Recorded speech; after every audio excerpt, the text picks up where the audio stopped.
All right, so this is Elsa. Everybody say hi, Elsa. And Elsa is going to be our first presenter this morning, and she's going to give us a testimony about what the Lord has done in her life over the 21 days of prayer and fasting. But let me share a verse with you, because what we're doing this morning is a really significant and important part of who we are as a church and what we believe and what we do. There's an interesting verse in Revelation chapter 12, verse 11 that says this: "They triumphed over him," and him being Satan.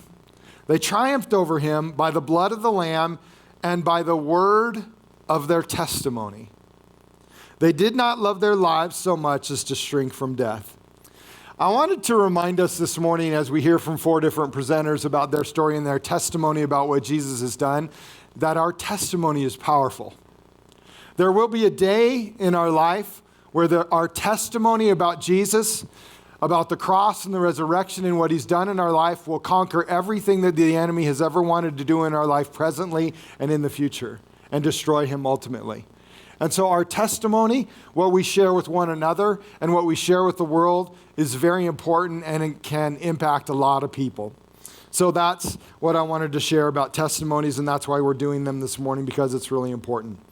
Well, we chose to start this year as a church with prayer and fasting because we know how important it is to get a great start to every year, right? Like, we're all probably trying to get a great start in every area of our life. And it's super important to get a great start in our spiritual life, because it carries over into everything we do throughout the year. And so we love to pray and fast right at the beginning of the year to focus on Jesus and to get him just centered in our life so that we have him moving forward. We also like to encourage the spiritual discipline of prayer and fasting, because being in God's presence is revolutionary to our everyday lives. The more we're in God's presence, the more we learn and grow in him, and it's really important to do that. And so we wanted to end our time of prayer and fasting with some stories from people in our church. And so we have 4 people that are going to share about their experience with God during the past 21 days, and Elsa Martin is going to get us started. So Elsa, why don't you share with us what's the Lord done in and through you, and what were some of the things you learned during the 21 days of prayer and fasting? Okay, well, hello. Mark didn't tell me that I was going to go first when he asked if I would share. That's so I thought you never tell the person who's going first. Oh, okay. Yeah, I didn't know that. Yeah. Thought that would have been a nice thing to know. So this morning he was like, "You're up first," and I went, "Okay, great." And I wrote some things out, and then since I wrote them down, I just didn't feel like it was everything I was supposed to say, or maybe anything. So I'm winging it now at this point, because I think that the Lord was saying, like, you might need to be a little less polished and a little more genuine. Not that my planned remarks weren't genuine, but I think the Lord is continuing to teach me. If I am just going to share my story, I need to back up a little bit to, let's say, like 2019. And I was scrolling through Instagram, as we often do in my generation. And I came across a gal who was starting a business, or had just recently started a business of prayer journals. And I'm like, well, I have a journal and I like to pray, but what's a prayer journal? Okay.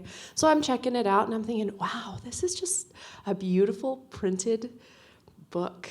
Like, I kind of geek out on things that are pretty and things that are a little nostalgic, like a book. And so I was like, I might be interested in this. And so I ordered one. I ordered one for myself for my birthday, and then told my husband he was giving it to me. And because it was just pretty, and inside it had areas to write what you wanted to pray about: praises, adorations, confessions, and then petitions to the Lord for organized prayer. And it wasn't meant to say, this is what you need to do to be holy or to meet with Jesus, but your brain is kind of scrambled, and here's an organized way to get it. And I started doing this in 2019, and I really liked it. And it was the fall of 2019 was my birthday, so I kind of got into this rhythm for a few months, and then the world shut down. And I was like, oh, it's kind of nice that I had this rhythm of prayer for when my and everyone's world went crazy.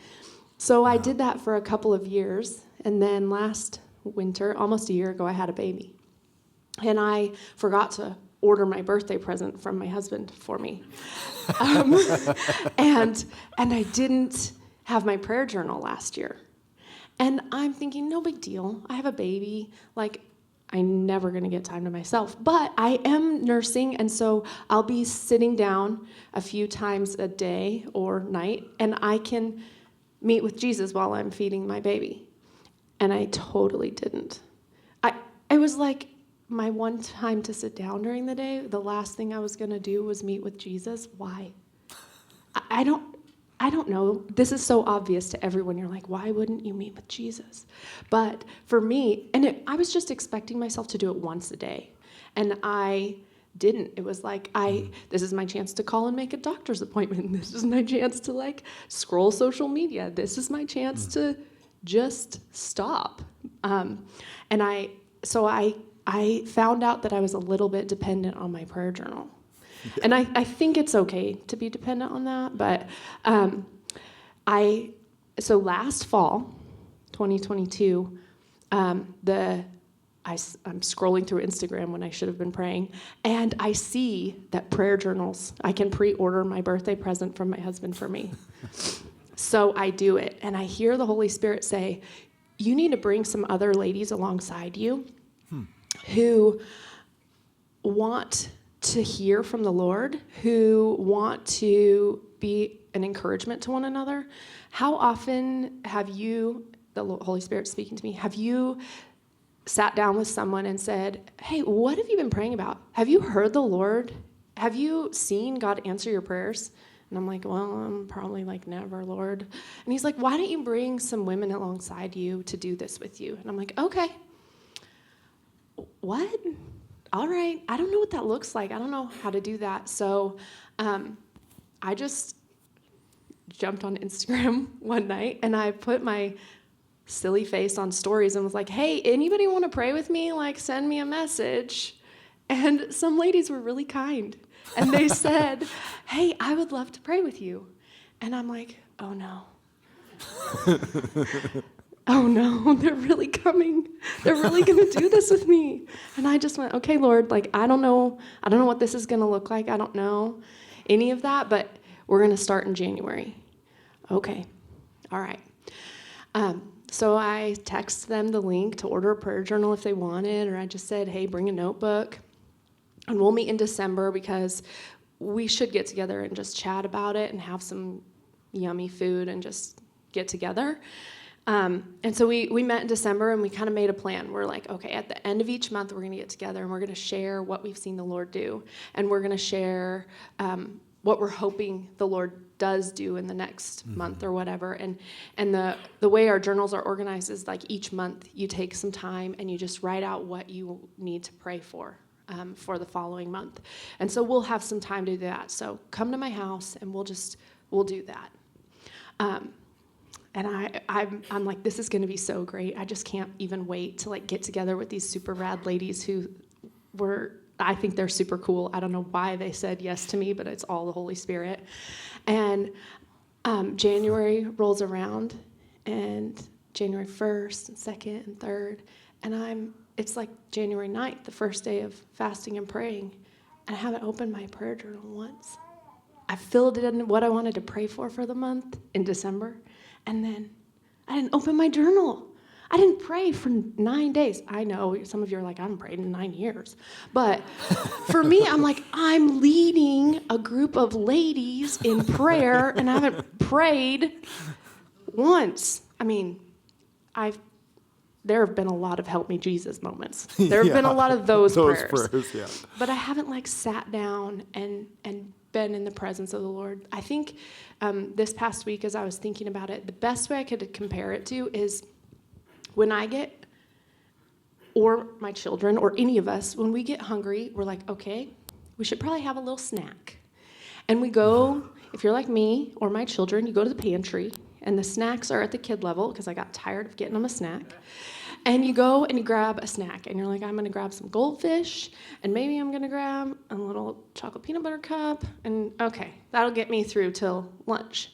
And then lunch rolls around, and I'm like, man, we got a little bit of leftovers in here, and you're rushing around, and I realized I've just been snacking my way through prayer. And I really want to sit down and have gosh darn it, I want to have a salad with all the fixings. None of this side salad iceberg lettuce business. I want a salad with nuts and fruit and cheese and all of it. Good dressing, I want that. And then I'd like a baked potato. Me too. Yeah. And I don't like a ton of toppings on my baked potato because I think potatoes are good. I want a baked potato. And I'm not a meat eater, you guys, so y'all can have chicken. But I would, or that is the worst, steak, whatever you want. But I want more vegetables and maybe even more. So, but good ones with some yummy sauce on them. So I want a plate full of delicious, nutritious, yummy food. And I was not willing to cook it. I'm where in this? There's no restaurants in Cheney that are going to make me that. And I realized, this is how I have been treating my prayer. I want to sit down and eat my yummy, nutritious salad with all the toppings, but I'm not willing to make it. And so January 9th, I'm like, okay, it's the first day. I have to on the first day, sit down and try to cook something. And thankfully, I didn't burn it. I didn't burn my prayer time, my attempt at cooking my meal, but I have a tendency to just spend my whole time confessing and forgetting, I need to turn the page from confession into thank you. Yeah. And so my first prayer on the 9th was Lord, I am sorry that I'm sort of obedient and that I'm sort of getting the picture of this. But I'm giving up my social media time for the next few weeks, and I'm going to spend some time in prayer, and I'm going to do it with a meal instead of trying to grab a few snacks here and there. And so I started sitting down, talking with the Lord. And I think the thing that I realized was that God was just asking me over 21 days, and I'm glad we did it for 21 days instead of just a week, because it took 15, 16 days for me to hear, I am asking you to sit and have a meal with me because I like being with you. And I want to spend the time with you. I don't have anything magnificent to say to you. I don't have any life-changing things, but it's good to be together. And I realized oh yeah, it is good to be together and have a meal with Jesus. Yeah. And obviously he wasn't exactly sitting there, because someday in heaven, I can't wait for that dinner. Yeah. But to sit and just, it was wow, this is a good meal. This is a good meal. Yeah. And so I think that was probably the biggest takeaway. Yeah, that's a good takeaway. I like that. Can we give Elsa a hand? Yeah, that's good. Thanks. So I got a couple things from that. One, ask Kate to order a birthday present for her so that I can give it to her. So yeah, that's a good one. I'm gonna work on that, man. I like that idea. Conrad, you're all in. Help me with that. Yeah. Hey, can't be wrong. Right? If I have an expectation and I want him to meet it, I'm setting him up for success, guys. Setting him up for success. That's good. And then I also liked that you took it a step further and you listened to the Lord say, hey, I want you to start something with other ladies to be encouraged and pray. So thanks for doing that. And I'm excited to hear even some more testimonies about what will come from those prayer days. Awesome. Thanks, Elsa. We'll see what happens. Yay.